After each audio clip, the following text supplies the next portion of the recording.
નમસ્કાર મારા મિત્રો, સ્વાગત છે આપણી ચેનલ ટોટલ કિસાન ખબરમાં।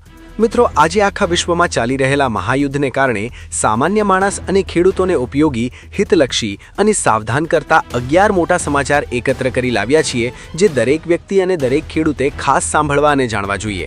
અને છેલ્લા મોટા સમાચાર તો જરૂરથી જાણી લેજો। તો અત્યારે જ પહેલું નીચે આપેલું સબસ્ક્રાઇબ બટન દબાવી દો અને બેલ આઇકન પર ક્લિક કરી દો, જેથી દરરોજ ખેડૂત સમાચાર તમારા મોબાઈલમાં આવતા રહે। ચાલો હવે વિગતવાર સમાચાર શરૂ કરીએ। 1.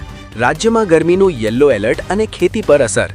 હવામાન વિભાગે ગુજરાતમાં ગરમીના જોરમાં સતત વધારો થવાની આગાહી કરી છે। ભાવનગર 38 ડિગ્રી સાથે સૌથી ગરમ શહેર રહ્યું છે, જ્યારે રાજકોટ અને અમદાવાદમાં પણ પારો ઓચકાઈ રહ્યો છે। સૌરાષ્ટ્ર અને કચ્છમાં આગામી 2 દિવસ માટે ગરમીનું યલો એલર્ટ જાહેર કરવામાં આવ્યું છે। આ અચાનક વધતી ગરમી અને હવામાં ભેજનું પ્રમાણ વધવાને કારણે ખેતરમાં ઉભેલા જીરું અને એરંડા જેવા રવિ પાકમાં રોગચાળો ફેલાવાની શક્યતા વધી જાય છે। તાપમાનમાં વધઘટ થવાથી પાકની ગુણવત્તા બગડી શકે છે, જેની સીધી અસર ખેડૂતોને મળતા બજાર ભાવો પર પડશે। 2. પેટ્રોલ ડીઝલના ભાવ વધવાની અફવા અને ભીતિ। ઈરાન અને ઇઝરાયલ વચ્ચેના યુદ્ધને કારણે આંતરરાષ્ટ્રીય બજારમાં ક્રૂડ ઓઇલના ભાવમાં 15% ઉછાળો આવ્યો છે। આ વૈશ્વિક ઉથલપાથલને લીધે ભારતમાં પેટ્રોલ અને ડીઝલના ભાવમાં વધારો થવાની પ્રબળ શક્યતા છે। રાજ્યના અનેક શહેરોમાં પેટ્રોલ પંપ પર લોકોની લાંબી લાઈનો જોવા મળી રહી છે, કારણ કે લોકોને ડર છે કે તેલની અછત સર્જાશે અથવા ભાવ રાતોરાત વધી જશે। જો ઈંધણના ભાવ વધશે તો તેની અસર શાકભાજી, દૂધ અને અન્ય ખાદ્ય ચીજો પર પડશે, જે સામાન્ય માણસને ખિસ્સાને વધુ મોંઘવારીનો માર મારશે। 3. સોના ચાંદીના ભાવમાં મોટો ઘટાડો। સામાન્ય માણસ અને મધ્યમ વર્ગના પરિવારો માટે સોના અને ચાંદીના ભાવમાં થયેલો ઘટાડો સૌથી મોટા રાહતના સમાચાર છે। ચાંદીના ભાવમાં માત્ર 2 દિવસમાં અંદાજે 32,000 રૂપિયાનો મોટો ઘટાડો થયો છે, જેનાથી અમદાવાદમાં પ્રતિ કિલો ચાંદીનો ભાવ 2,66,000ની આસપાસ પહોંચ્યો છે। સોનાના ભાવમાં પણ પ્રતિ 10 ગ્રામ આશરે 3,000 રૂપિયાનો ઘટાડો થયો છે। લગ્નસરાની સિઝન શરૂ થઈ રહી છે, ત્યારે દાગીના ખરીદવા માંગતા લોકો માટે આ ઉત્તમ તક છે। આંતરરાષ્ટ્રીય બજારમાં પ્રોફિટ બુકિંગને કારણે ભાવો ઘટ્યા હોવાનું નિષ્ણાંતો માને છે, જે ગ્રાહકોના ખિસ્સાને મોટી બચત કરાવશે। 4. એન્જિનિયરિંગ ઉદ્યોગને ફટકો અને કૃષિ સાધનોની અછત। મધ્ય પૂર્વના યુદ્ધને લીધે રાજકોટ અને અમદાવાદના એન્જિનિયરિંગ ઉદ્યોગને આશરે 750 કરોડ રૂપિયાનો મોટો ફટકો પડ્યો છે। રાજકોટ એ ખેતીમાં વપરાતા સબમર્સિબલ પંપ અને એન્જિનના ઉત્પાદનનું મુખ્ય હબ છે। ગેસ પુરવઠામાં 50%નો કાપ અને નિકાસ અટકી પડતા ફેક્ટરીઓમાં ઉત્પાદન પ્રક્રિયા ખોરવાઈ છે। આની સીધી અસર ખેડૂતો પર પડશે, કારણ કે ખેતી માટે જરૂરી નવા સાધનો અને મશીનરીના સ્પેર પાર્ટ્સની બજારમાં અછત સર્જાઈ શકે છે, અથવા તેના ભાવમાં તોતિંગ વધારો થઈ શકે છે। ઉદ્યોગપતિઓએ ઉત્પાદન જાળવી રાખવા સરકાર પાસે રાહતની માંગ કરી છે। 5. સિંગ તેલના ભાવમાં ઘટાડો અને મગફળીના બજાર પર અસર।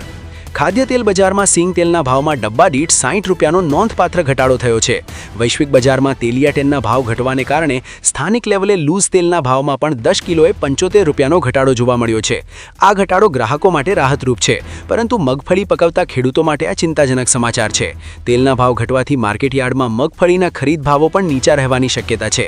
ખેડૂતોને તેમના માલનું પૂરતું વળતર મળે તે માટે બજારની આ વધઘટ પર સતત નજર રાખવી અનિવાર્ય છે। 6. બાસમતી ચોખાની નિકાસમાં અવરોધ અને ભાવ વધારો। મધ્ય પૂર્વમાં ઈરાન અને ઇઝરાયલ વચ્ચે ચાલી રહેલા યુદ્ધને કારણે વિદેશી વેપાર અને નિકાસ પ્રક્રિયા ગંભીર રીતે અટકી પડી છે। જહાજોના રૂટ બદલાતા અને ઓર્ડર રદ થતા બાસમતી ચોખાની નિકાસ કરતા ખેડૂતો અને વેપારીઓ મુશ્કેલીમાં મુકાયા છે।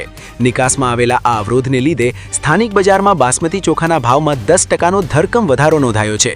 નિકાસકારોએ સરકાર પાસે આ મુશ્કેલ સમયમાં યોગ્ય ટેકો જાહેર કરવા રજૂઆત કરી છે। જો આ વૈશ્વિક તણાવ લાંબો ચાલશે તો ચોખાના ઉત્પાદન પર નિર્ભર ખેડૂતોને આંતરરાષ્ટ્રીય બજારમાં મળતા ઊંચા નફાથી વંચિત રહેવું પડી શકે છે।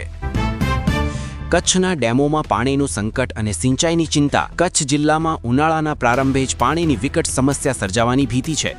જિલ્લાના મુખ્ય 20 ડેમોમાં અત્યારે માત્ર 39% જ પાણીનો જથ્થો ઉપલબ્ધ છે, જ્યારે 5 જેટલા ડેમો તો સાવ તળિયા ઝાટક થઈ ગયા છે। કચ્છની વિશિષ્ટ ભૌગોલિક સ્થિતિ અને બાષ્પીભવનના ઊંચા દરને કારણે પાણીના સ્તરમાં ઝડપથી ઘટાડો થઈ રહ્યો છે। આ પરિસ્થિતિ ઉનાળુ પાક લેતા ખેડૂતો માટે અત્યંત ચિંતાજનક છે, કારણ કે જો સિંચાઈ માટે પૂરતું પાણી નહીં મળે તો મોંઘા બિયારણ અને મહેનત એળે જશે। પશુપાલકો માટે પણ ઘાસચારાનું સંકટ ઊભું થઈ શકે છે।